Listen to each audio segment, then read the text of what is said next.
Good evening, ladies and gentlemen, and welcome to another episode of Nothing But the Truth with me, your host, Reverend Dr. Allen Dillon, presidential candidate for 2028. Now, at this moment, I want to, all of you who tune in, all of you who watch, all of you who listen to me, you guys know that my channel and my podcast is not called Nothing But the Truth for shits and giggles or clickbait. You guys know that I deliver it unfiltered, unlike any other news organization that gives you just a whitewash, pre-typed version from pretty much all news outlets. And nowadays, it's just the same rhetoric throughout even majority of news podcasts. But here through GCD Network, you guys know that not only as a presidential candidate, but as one of you, the 99%, I'm going to give it to you straight. I want to start my show off this evening by talking about the tragedy that happened. That was an international tragedy with the military helicopter crashing into the American Airlines and the death of 67 people. So please join me right now as we take 30 seconds of silence. Matter of fact, we're going to do 67 seconds of silence.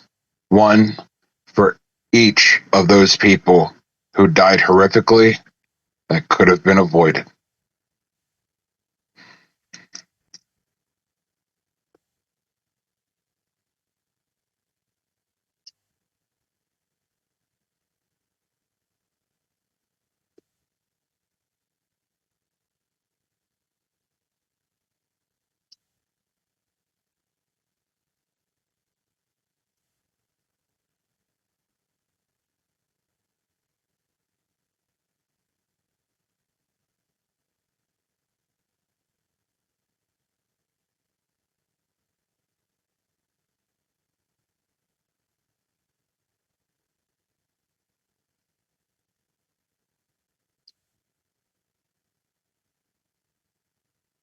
Thank you all for taking those 67 seconds to pay tribute and to show respect to all the country, to those,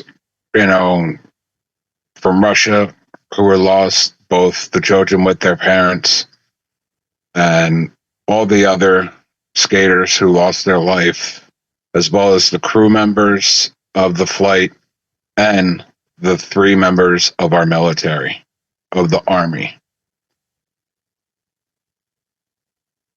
Now, the problem with this is that we should not have even had to take those 67 seconds because all of this could have been avoided. This international tragedy should never have existed because literally, as of yesterday, it would have been a week. So today it makes 8 days, but literally 8 days ago today, Trump himself dismantled the Aviation Safety Committee. Now, I think it was targeted for multiple reasons. One is because, I'm going to say it, Trump is anti-Semitic. And he's also homophobic. That's why I believe Peter Berdinger was, who was a member of that committee, plus he was a Democrat. the first female admiral of the Coast Guard was fired. Okay, not just like not just taken off the committee, but fired. Plus, there was the gentleman Joseph, who was the head of the TSA, and there was a few other members on there. Now, granted, it may have been majority Democrat, but there were some Republicans on it. And yet he disbanded this aviation safety committee who put all the safety measures in place after the bombing in 88 over Scotland, and have prevented since, and learned from 9/11, and put all the safety measures that we have today in place, and yet they were disbanded. And the most pathetic thing that Trump did today is he decided right during his conference, right after he asked for respect and a moment of silence and all that other stuff, he literally used that as a springboard before any kind of conclusion, before anything has been done with the FTSB and also the military, with the CSI. So they're both investigating how the crash happened, occurred, took place, where the miscommunication was. None of that has even been figured out. And yet, Trump used this international tragedy to springboard and speak about his executive order about his elimination of the DEI initiative, which is titled Reforming the Federal Hiring Process and Restoring Merit to Government Service. The order blocks federal hiring based on race, sex, or religion, describing diversity hiring practices as, quote unquote, illegal racial discrimination under the guise of equity, or one's commitment to the invented concept of gender identity over sex, as well as the hiring of individuals who are willing to defend the Constitution or faithfully serve the executive branch, meaning bow down to him and toe his line and do as he said. Instead, it calls for the prioritization of merit and skill of hiring.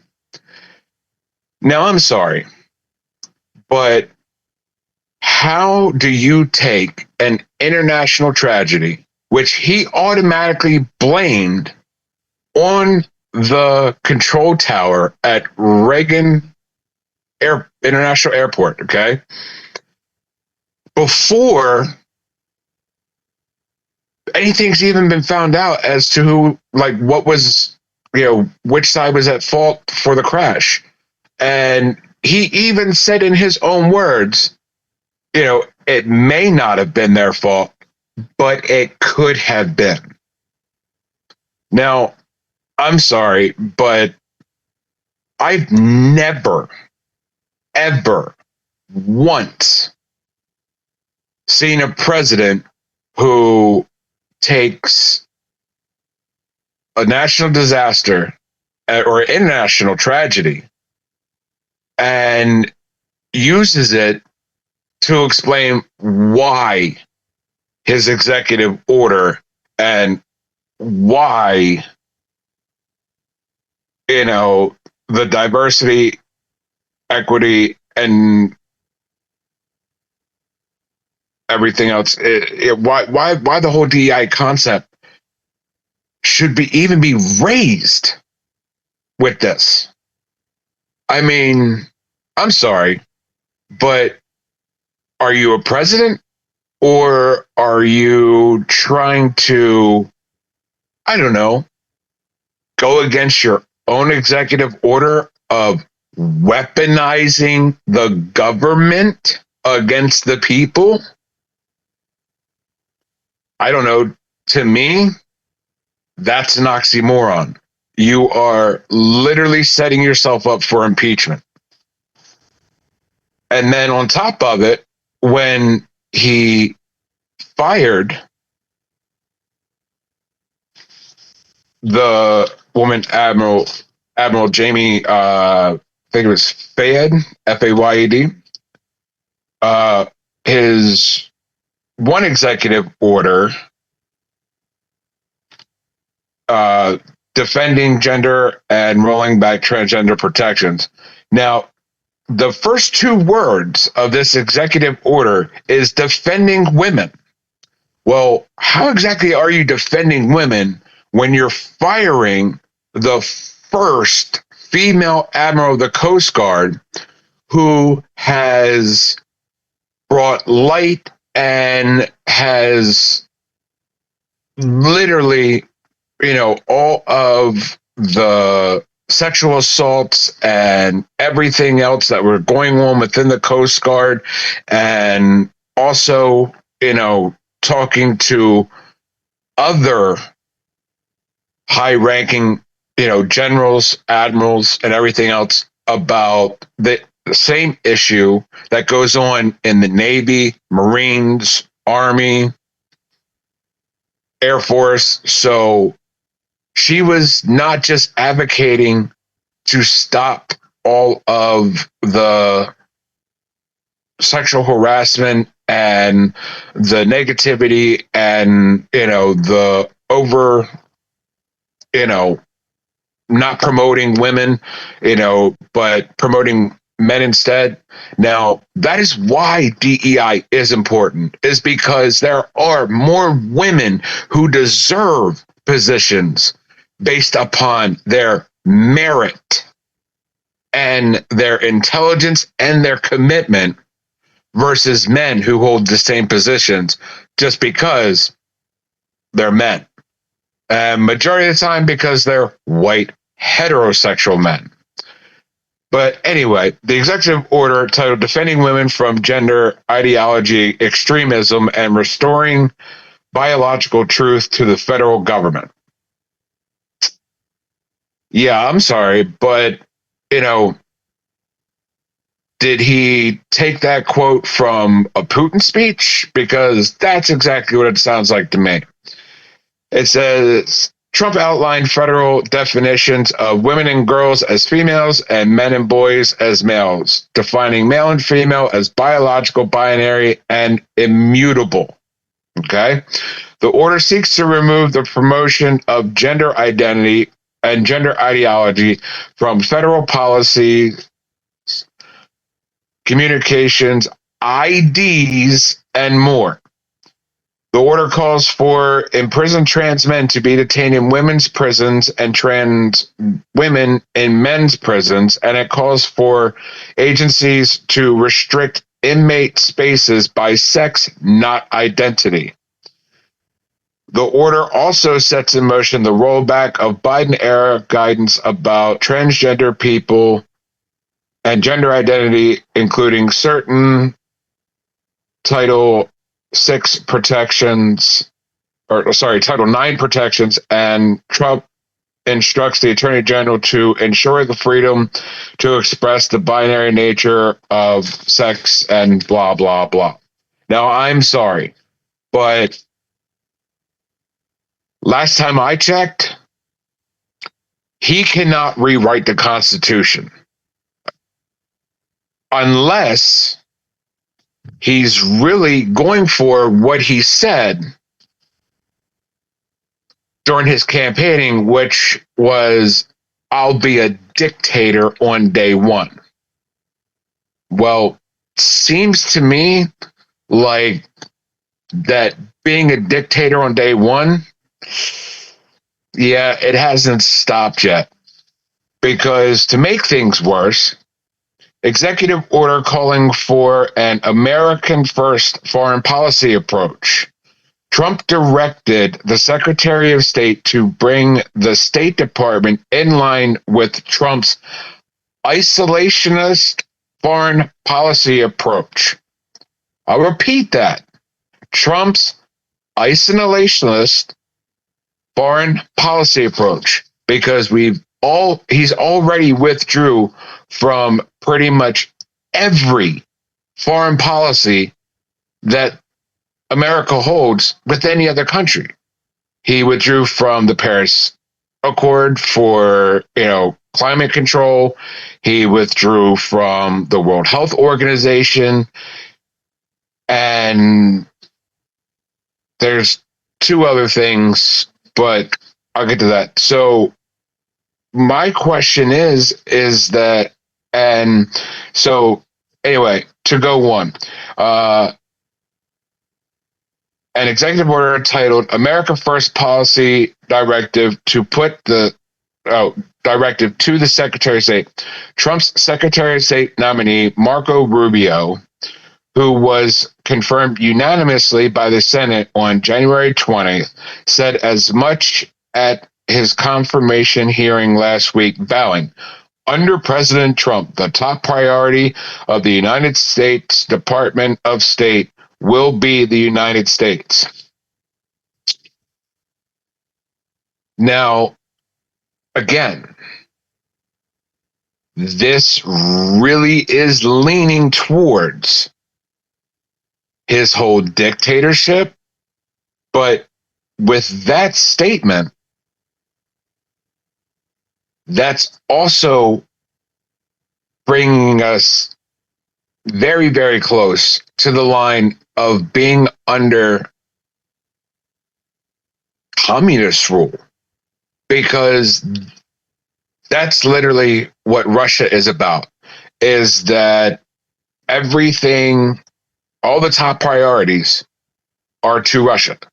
Now, Trump wants everything to be about him, because to him, he is the United States. Well, I'm here to tell you different, because we the people, as the Constitution starts, we are not one person. We are individuals, and yet all of our individual rights keep getting stripped away, one after another after another. And if this doesn't bring it home, I want you guys to look this up, because what I'm about to say is going to blow your mind, because you're not going to think that I'm telling the truth, but I swear to you, upon my life and soul, this is absolute truth. So with Elon Musk's new position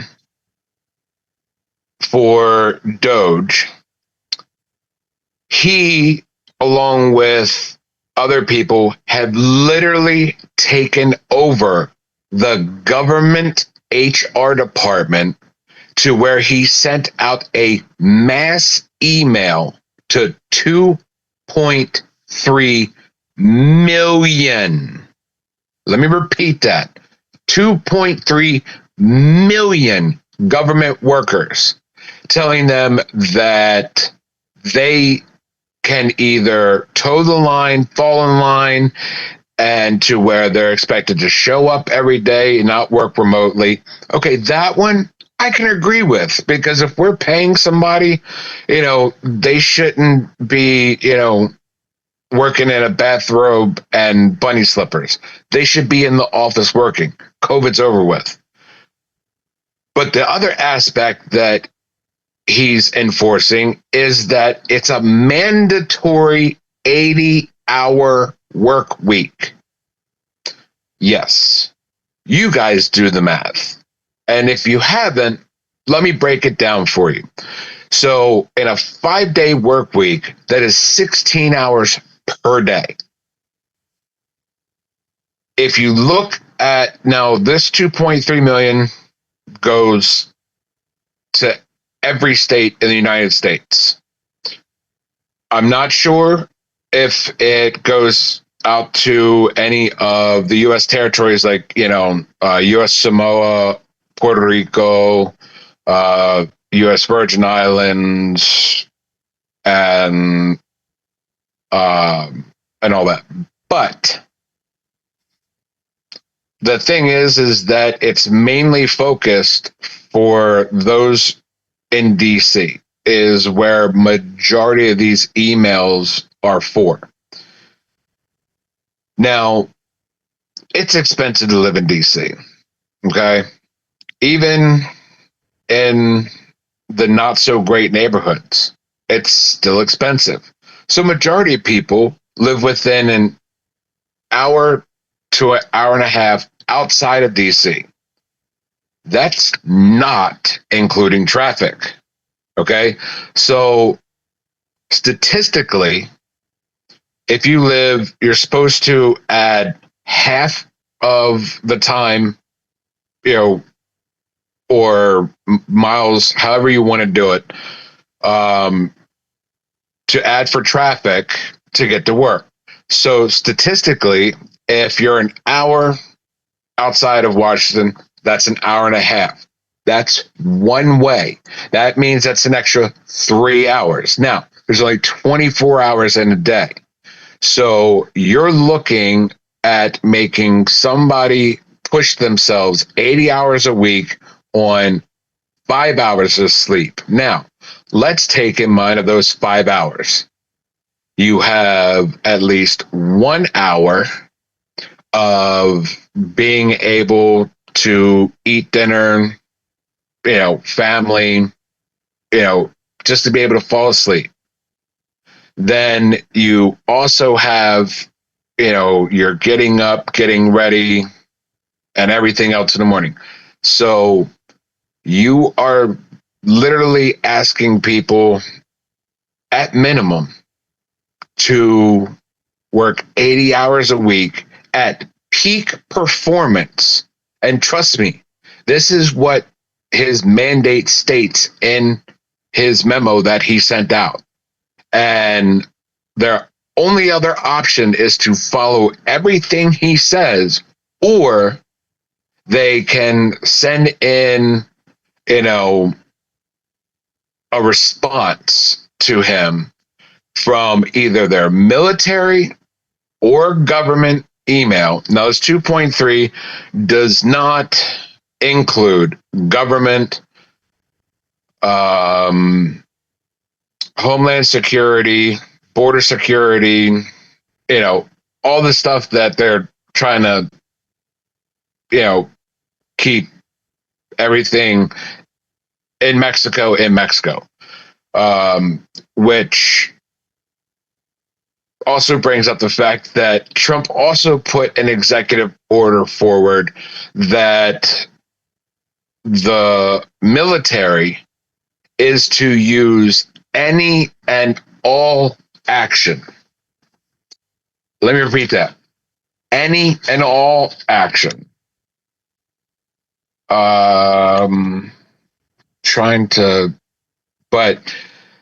And it says to expel, which obviously that means, to open fire, to dissuade, to defend, to prevent, and to stop anyone by any means necessary. Now, remember last week I told you, he's already deploying military and drones to the border. During his first term, it only took him a year and a half to outdo the number of drone strikes ordered by Obama's entire administration and Bush's administration, which was a total of 15 years of the war, which carried into his and everything. But I don't know about you. I have some real problems with that because that is, for somebody who's not a wartime president and somebody who made an executive order to ending the weaponization of the federal government. Well, what are you doing, President Trump, besides lining up a parade of people who have a lot of reasons to impeach you? But if all that's not enough, executive order repealing Biden-era environmental protections and promoting resource extraction in Alaska. The executive order unleashing Alaska's extraordinary resource potential reverses a number of restrictions on the drilling and extraction in Alaska set by the Biden administration. Oh, yeah. And by the way, I don't know, all the other presidents before, because the Arctic National Wildlife Refuge, guess what? It is supposed to be both federally and stately by the state of Alaska protected, because there's endangered species that are there and protected species that are there. And yet this state's, which included protecting areas within the Arctic National Wildlife Refuge from oil and gas leasing to promote oil, gas, and other resource extraction from the state of Alaska. Now, he's also using that to repeal and to eliminate the Protected Species Act. Okay? So if he's starting with Alaska, because people are like, oh, well, that's up in Alaska. But here's the problem. What federal or state parks do you have in your area? What reservations do the original Americans have that are going to be no longer protected? When is he going to show up to your neighborhood and start taking away your state's protected animals and species? Now, to me personally, this is not a presidency. This is a dictatorship, authoritarianship, totalitarianship, imperialistic, communist,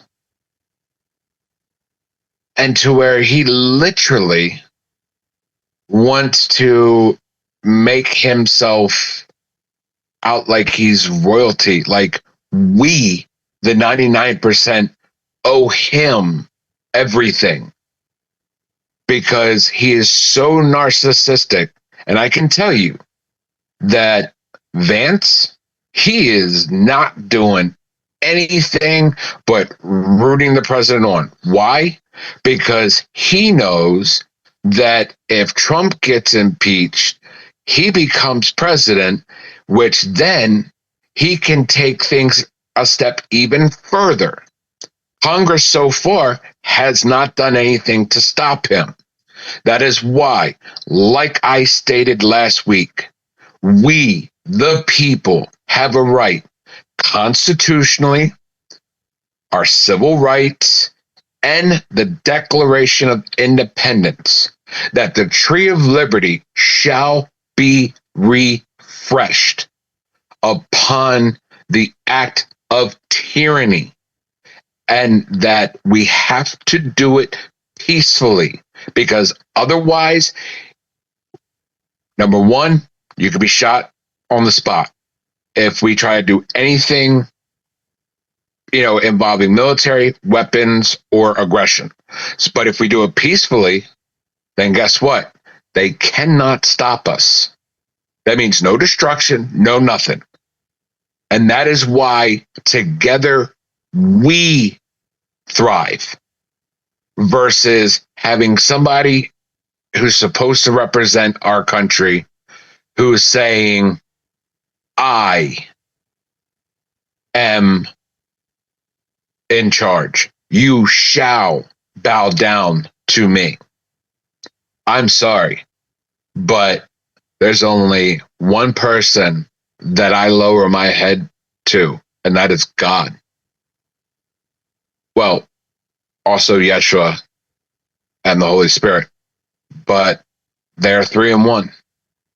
So just remember that no matter by what name you call God, bow your head for no one but him. That is my show for this evening. And as always, may God, Yeshua, and the Holy Spirit bless you, your family, your loved ones, your friends, protect you from your enemies, protect you from the enemy. Shalom, shalom, and assalamu alaikum. I will see you next week.